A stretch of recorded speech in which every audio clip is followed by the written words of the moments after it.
Hey there, science enthusiasts! Today, I'm diving into the mind-blowing world of DNA repair and how a supercomputer named Summit has cracked some of its secrets. First off, shout out to Summit, a beast of a machine capable of 200,000 trillion calculations per second. Just imagine that. Scientists use Summit to simulate the nucleotide excision repair, or NER pathway, which is crucial for fixing damaged DNA. A big part of this research focused on the pre-incision complex, or PINC. This complex is like the manager in a repair shop coordinating how DNA gets fixed. By understanding PNC, scientists hope to unlock new treatments for genetic disorders, premature aging, and even cancer. Now, here's the cool part.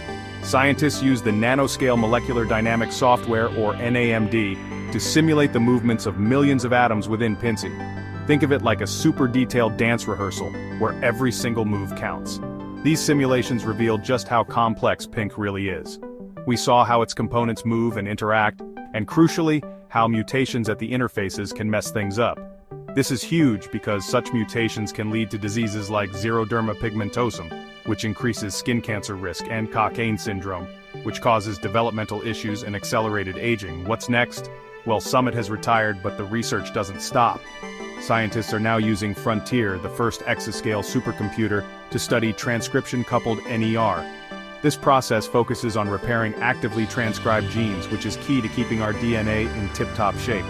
So there you have it. A supercomputer named Summit provided us with a deeper understanding of DNA repair, paving the way for future discoveries and treatments. If you enjoyed this deep dive into the cutting-edge world of DNA repair, don't forget to like, share, and subscribe. Stay curious, my friends.